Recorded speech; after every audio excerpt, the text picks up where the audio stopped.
Reštaurácia je magické miesto. Nasýtiť hostí je jedna vec, jedlo by však malo byť zážitkom, ktorý pohľadí dušu, tak ako drobné detaily v domácnosti vytvárajú celkovú atmosféru, tak aj jedlo je zmes detailov, ktorá vytvára celkovú chuť. Priatelia, moje meno je Robo Hadviga a varenie je mojou životnou vášňou.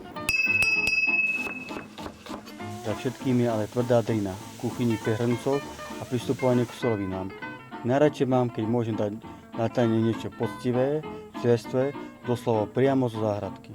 Leto milujeme všetci a je tu čas grilovačiek a my si ideme niečo fajnové pripraviť.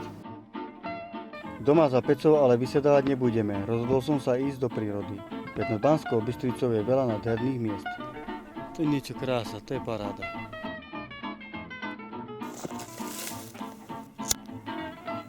Opekačka je návrat ku koreňom. Spomienky na detstvo, halúzina z lesa je tak suchá, že na rozloženie ohňa nepotrebujeme žiadny papier. V lete si môžeme ugrilovať čokoľvek, kuracinu, hovädzinu. Rozhodol som sa dať čo zdravšie, čo má omega masnej kyseliny, struha. Z môjho čarovného košíka vyberám samé fajnotky. Pomaly sa mi plní celá deka, takáto kuchynská linka ma baví. Na alobal najprv polejem olivový olej, položím struha a posypem ho kryštálmi morskej soli. Rybu po vrchu narežem a pripravím si plátky citrónu. Čerstvé oreganové lístky sú oproti sušenému koreňu z obchodu úplne iná liga. Keď to bude pieca, tak všetky tie chute sa do toho pustia do toho struha.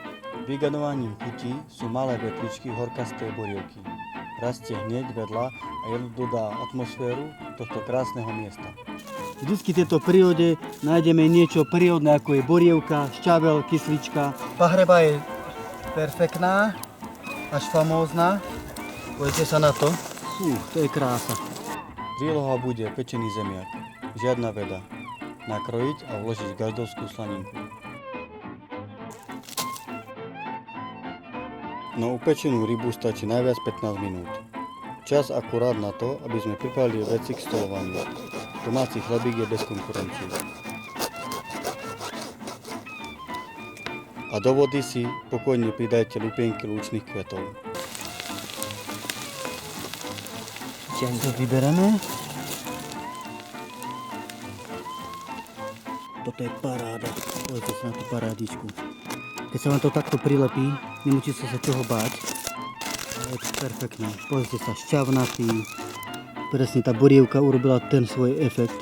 Na záver, dnes vy si dávajte doma, na záhradách, treba ísť do prírody, urobiť si takéto chutné, fajné jedlo, ktoré je zdravé, prospešné. Cesto domov sa nedalo odolať.